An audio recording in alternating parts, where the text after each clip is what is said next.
their dreams shattered. So how can you be sure you don't go unnoticed and fly under the radar based necessarily? Here's an example. Everybody Featured on primetime television with a couple that was defrauded. How easy would it be for someone to scam you? Everybody thinks, oh, I could never be scammed. I'm way too smart. This couple did all their homework. She told our agency that she wanted us to be the parents of her child. Her dream was finally going to happen. And still had their dreams shattered. So how can you be sure you don't fall victim to a scam? That's right here, right now.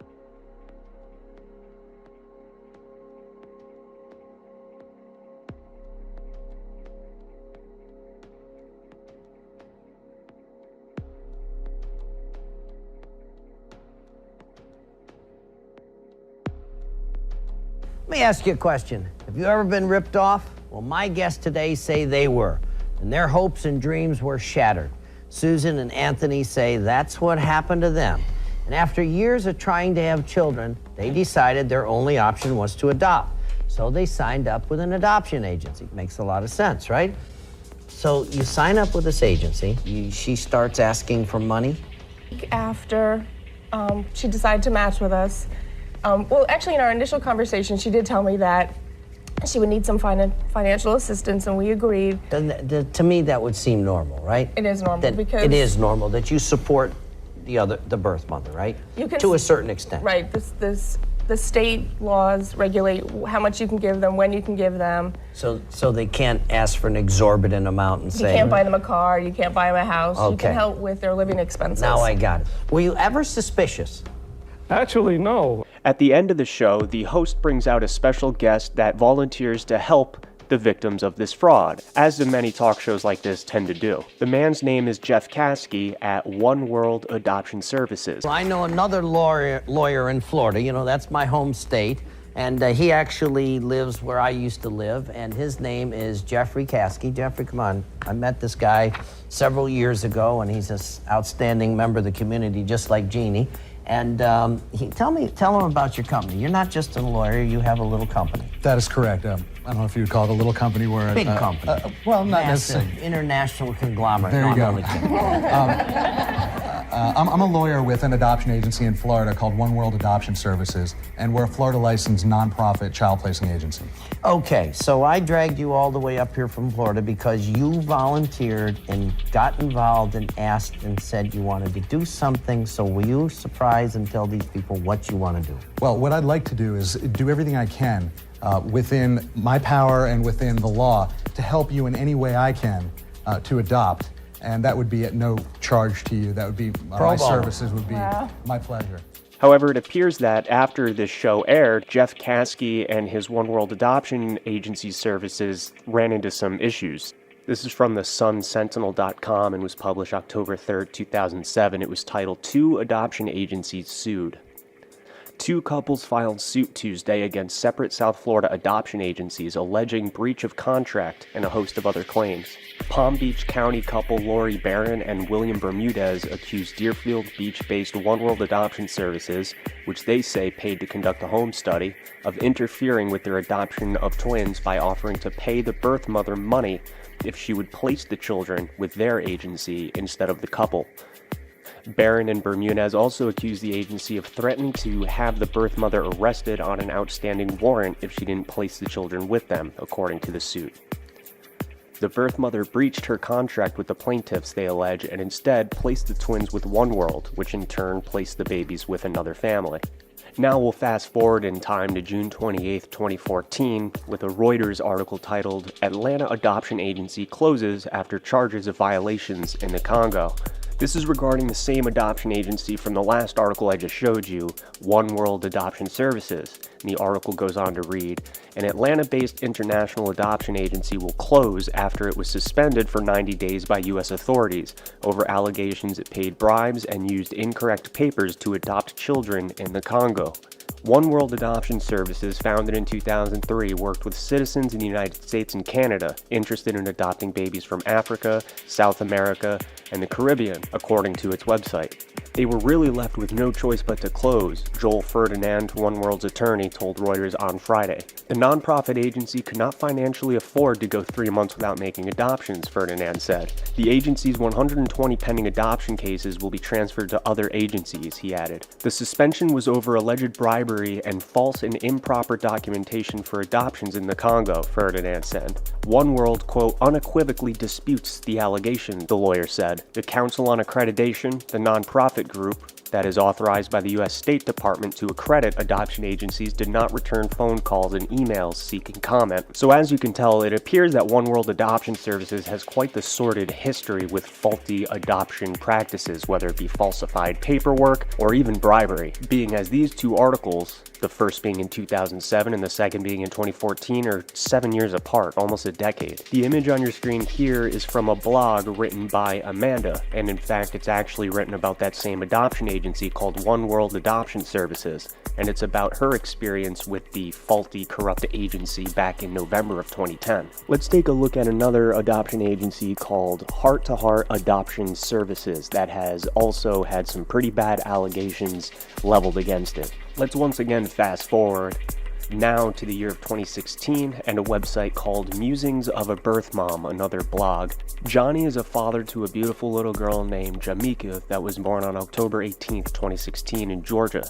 Jamika's mom, while heavily medicated, having had a tubal ligation the previous day, and under duress on October 19, 2016, was driven to 2 attorneys' offices by Bonnie Lynn Hilton of Heart to Heart Adoptions, based out of Utah. The first attorney's office was closed due to being later in the business day. The second attorney was open, and it was there that Jamika's mom agreed to waive all her rights in the state of Georgia in regards to her child and the adoption, and instead go by Utah law. She also terminated her parental rights. Georgia law doesn't have any waiting period to do this. It can be done a minute after the baby is born. It was just Jamika's mom, Bonnie Lynn Hilton, the attorney, and a notary, Lucinda S. Hand, signing away her rights while she was medicated, recovering from giving birth in a major operation the day before. Let me say that again.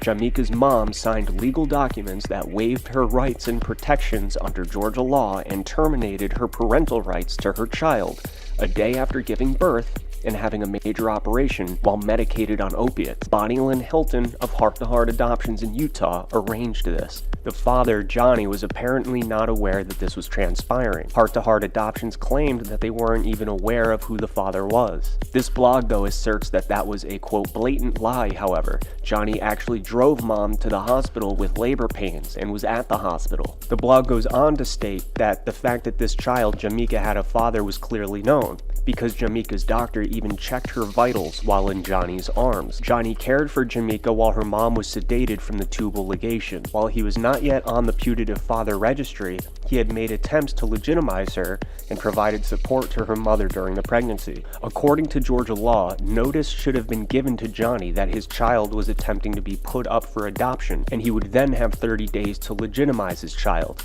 a legal process in Georgia which gives a father rights to his child. But none of this was done, and his child was gone the day after she was born. While Jamika's mom was tricked into waiving her rights and protections under Georgia law, Johnny did not agree to waive his rights and protections and was very vocal that he did not want an adoption to take place. His daughter was born in Georgia, and all of his rights, as well as Jamika's, remain intact. This makes 2 Kasky-connected adoption agencies that are alleged to have conducted unethical or illegal practices related to adoption. One World was forced to shut down after the bribery and use of so-called incorrect adoption papers to adopt kids in the Congo, and Heart to Heart has been accused of adopting out a child despite that child having a father, and even worse, allegations saying that they took advantage of a mother that was drugged on opiates after a surgery in an attempt to have her sign over her parental rights under duress. It is important to note, however, that the allegations against Heart to Heart are just that, allegations. With One World Adoption Services, though, that's a different story. That is bona fide truth on record and searchable. Now, I'm no adoption adoption expert, so maybe things like this happen all the time. I mean, maybe the type of situation Jeff Caskey's adoption organizations got into were due to honest mistakes. And the same goes for Laura Silsby from my last video, right? Regarding Haiti in 2010 and the abduction of those 33 kids. Maybe she really didn't know that she had to fill out additional paperwork before taking those 33 kids into an entirely different country. Who knows, right? Mistakes happen. The name Jeff Caskey, or at least the last name Caskey, might be sounding a little familiar to you at this moment. So before we move any further, go ahead and whip out your coincidence folder and prepare to add this little detail to it.